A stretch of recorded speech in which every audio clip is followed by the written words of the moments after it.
আৰু এনেকুৱা এক উখল-মাখল পৰিৱেশ এটা সমগ্ৰ ৰাজ্যজুৰি বিৰাজ কৰিছে। ৰাজ্যৰ প্ৰান্তে প্ৰান্তে বাপতি সাহোন বহাগক আদৰিবৰ বাবে ব্যাপক প্ৰস্তুতি।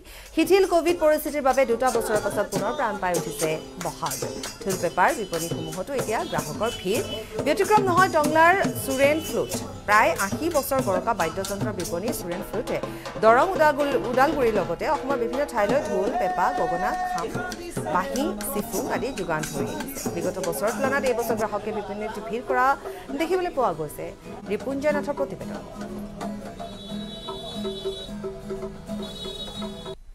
অসমীয়াৰ বাপতি সাহোন ৰঙালী বিহুলৈ মাজত মাথো কেইটামান দিন বাকী আছে। সকলো ফালেই ৰঙালী বিহুৰ উৎসাহ, সকলো ব্যস্ত হৈ পৰিছে। সেই সময়তে কিন্তু যি ঢোল আৰু গগনা বিক্ৰেতা সকলো ব্যস্ত হৈ পৰিছে, বাদিয়াৰসকলে তেওঁলোকে ঢোল বনোৱাত ব্যস্ত হৈ পৰিছে। মই উপস্থিত আছোঁ টংলাৰ সুৰেন ফুটত আৰু পুনে পুনে মই সুৰেন ফুটৰ স্বত্বাধিকাৰীৰ ওচৰলৈ যাবলৈ চেষ্টা কৰিম। এইদৰে আচলতে এই উৎসাহ যি ঢোলকে আৰম্ভ কৰি খাম যি সকলো আচলতে সামগ্ৰী বিহুৰ সামগ্ৰী বিক্ৰী কৰা এই দোকানত সম্পূৰ্ণ ব্যস্ত হৈ পৰিছে। এইদৰে আচলতে ঢোল কিনিব আহি যুৱকসকলে আচলতে ঢোল বজোৱাত ব্যস্ত হৈ পৰিছে।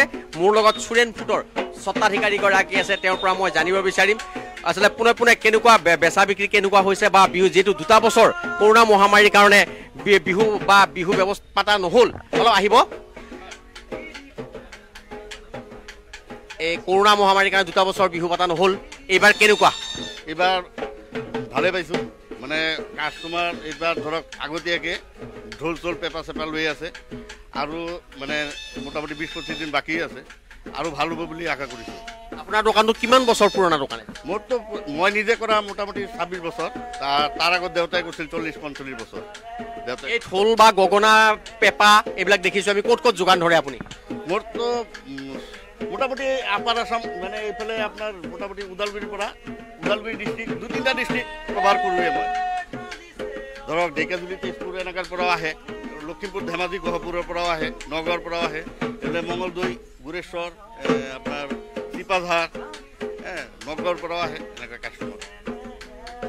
আপুনি এই যে দোকানটো আৰম্ভ কৰাৰ পৰা এইবাৰ বেচা বিক্ৰী ভাল হৈছে নে কমি হৈছে? নাই, এইবাৰ 2 বছৰৰ তুলনাত এইবাৰতো ভাল। আৰু আগত যেনেকুৱা হৈ আছিল মোটামুটি ধৰক 17-18 অধিক উচ্চতাৰে আহিছে। 2 বছৰতো একদম মানুহে হেৰি কৰিব পৰা নাই, বিহুটো পাতিব পৰা নাই। তো এই বছৰ আৰু ভাল হ'ব বুলি মই আশা কৰিছোঁ। এজন যুৱক আছে বিহু ঢোল কিনিবলৈ আহিছে বিহুৰ কাৰণে, কেনেকুৱা বিহুৰ প্ৰস্তুতি কেনেকুৱা? বিহুৰ প্ৰস্তুতি বহুত ধুনীয়া।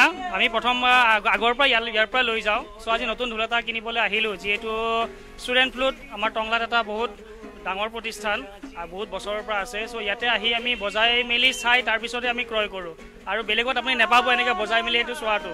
ইয়াতে আমি সকলো চাই মেলি পেলাই কিনিব পাৰে। ঢোল কিনিলে নেকি? কিনিলোঁ। কিমান দামত কিনিলে? এইটো আপুনি 5.5 ল'লে। আৰু ইয়াৰে সৈতে বাতৰিৰ পৰা বিদায় লৈছোঁ। নমস্কাৰ।